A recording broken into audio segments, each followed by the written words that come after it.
Cela étant dit, j'ai une tête de cadavre.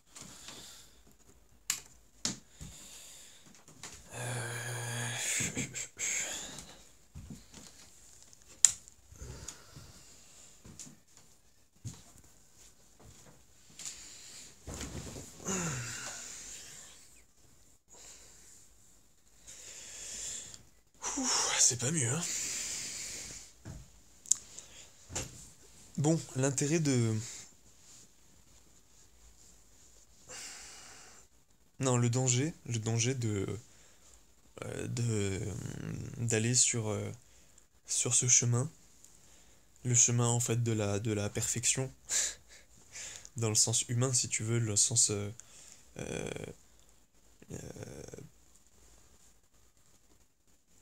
tu vois un galet c'est lisse, il n'y a pas d'aspérité, il n'y a rien qui le freine. Et en fait c'est ça peut-être ça la le but de la vie, tu finiras avec les angles arrondis quoi qu'il se passe.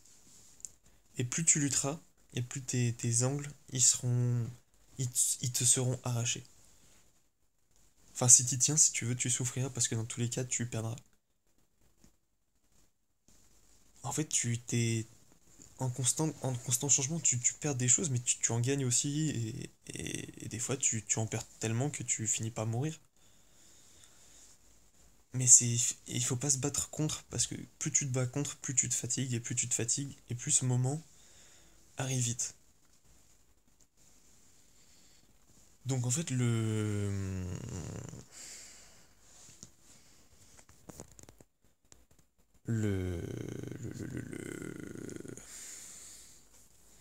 le danger, c'est de... C'est, en fait, en voulant se détacher à la va-vite, tu te détaches de choses dont en fait tu as pas à te détacher. Et pour moi, je dirais que c'est ma relation amoureuse, l'amour que je porte à une femme, et que c'est le plus important. Et qu'en fait, ça me fait pas souffrir, et que du coup, j'ai pas à m'en détacher. C'est un exemple. Mais c'est l'exemple qui me vient parce que c'est celui auquel je pense maintenant.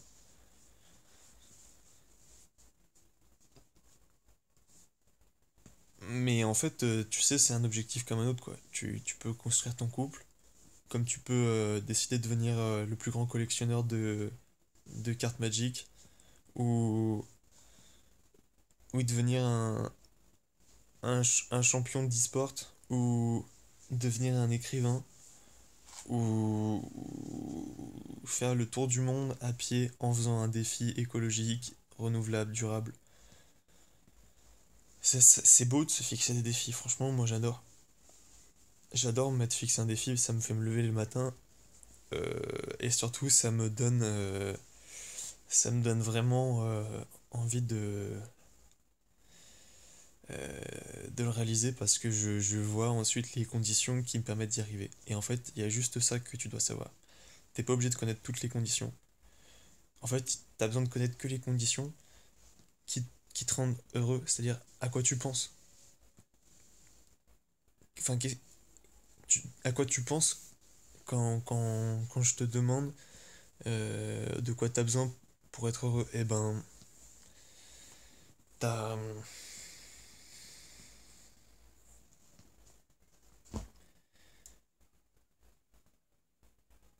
t'as peut-être des idées, mais il y a des choses qui t'empêchent de les réaliser.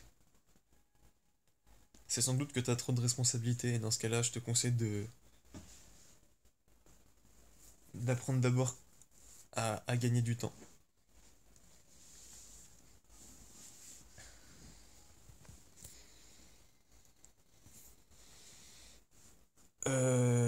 Donc, toujours le danger,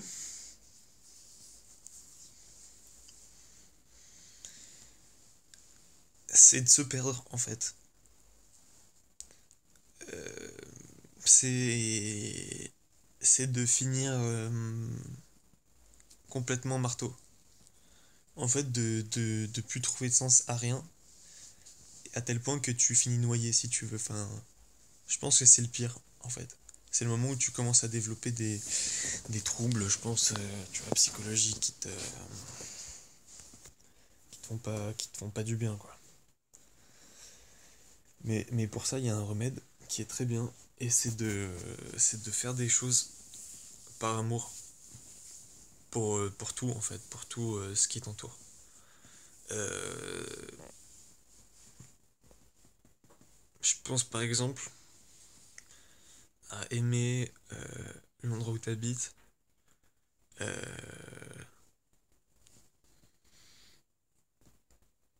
aimer ton travail, aimer manger équilibré, et aimer dormir aussi.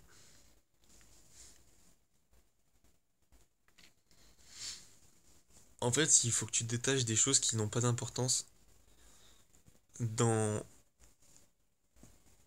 dans ta quête pour être heureux.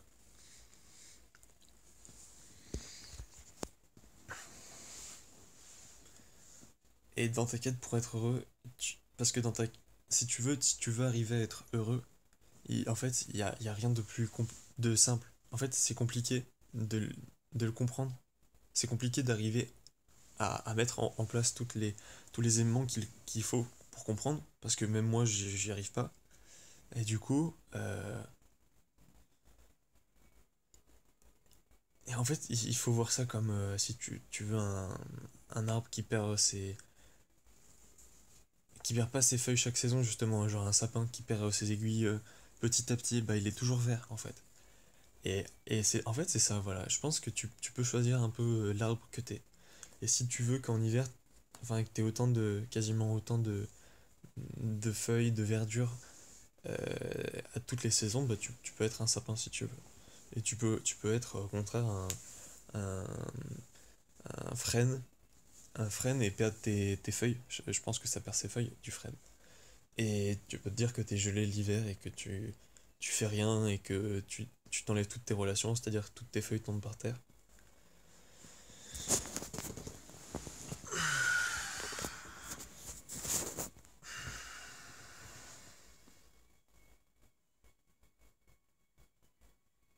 C'est pas facile l'hiver quand même, hein.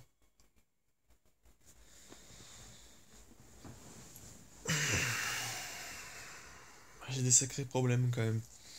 Et ça, je me sens coupable en fait.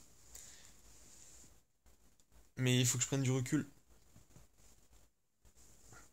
La culpabilité, tu vois, par exemple, ça me sert à rien.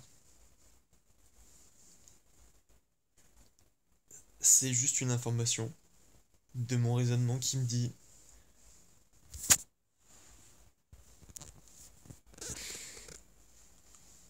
t'as beaucoup de chance et t'es là à rien foutre.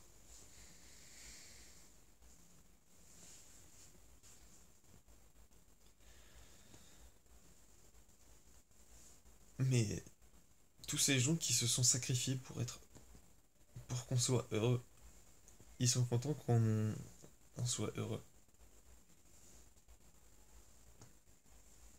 Est-ce que tu penses que le but c'était de préserver la lignée ou est-ce que le but c'était de d'avoir toujours mieux, toujours mieux? Non? Ouais, si. Et du coup en fait si tu veux t'as pas à avoir honte de d'être ah, voilà, c'est ça. T'as pas à avoir honte d'être flemmard et de passer ton temps oisivement à observer les choses, à les comprendre.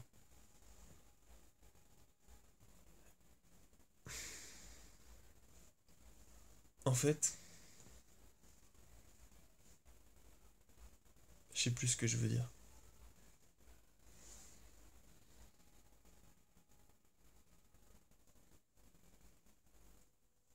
C'est dangereux de choisir cette voie.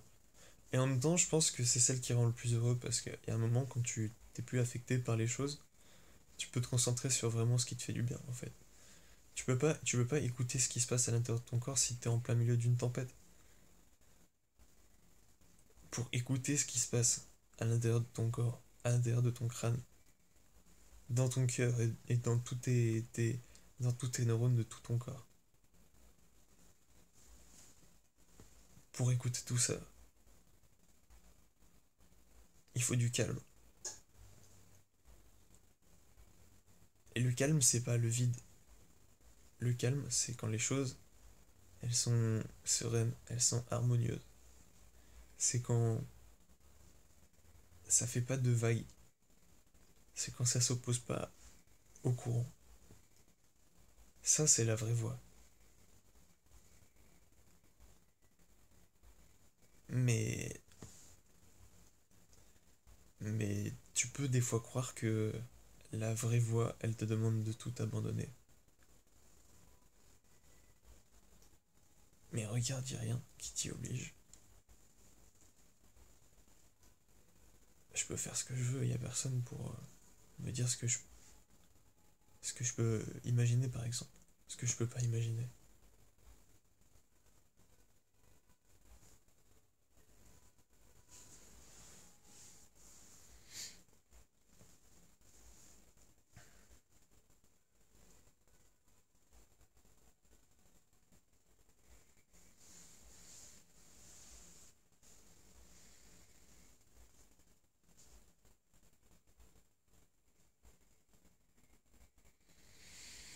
Hmm. C'est pour ça que il faut pas aller trop vite. C'est ça le danger. En fait, le danger, c'est de d'aller plus vite que le monde qui est autour de toi. Si tu sais que c'est ce vers quoi tu vas, alors tu y seras au bon moment. Et t'as pas à lutter pour aller plus vite. Il faut pas que tu fasses de choses déplaisantes parce que toutes les choses déplaisantes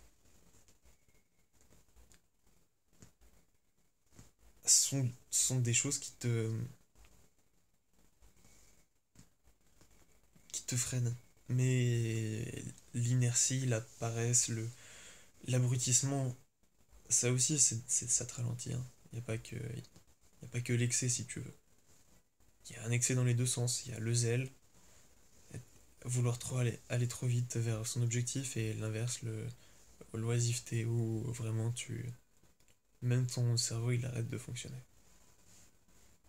Mais alors, dans ces moments-là, pourquoi? Ça, c'est le mode chasseur-cueilleur.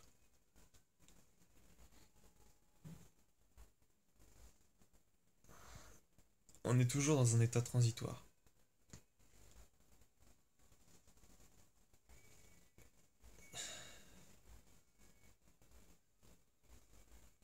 Et c'est quoi l'humain du futur?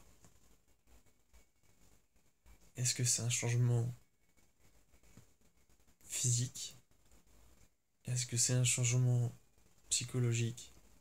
Est-ce que c'est la découverte d'un nouveau mode de pensée? Je sais pas, mais franchement, ça donne envie d'y réfléchir. Et, et moi, quand je lis des bouquins,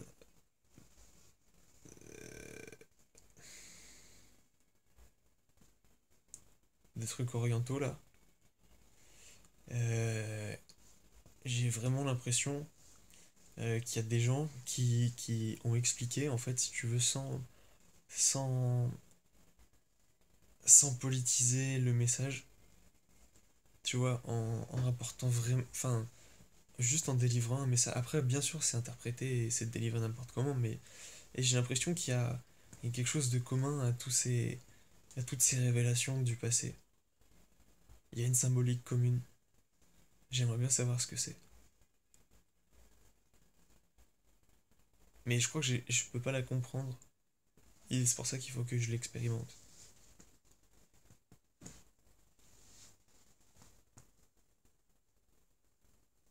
Un certain niveau de détachement. Des choses que j'aime pas. Et le reste, ça reste. Voilà, faut bien discerner les deux. C'est ça mon message de prévention.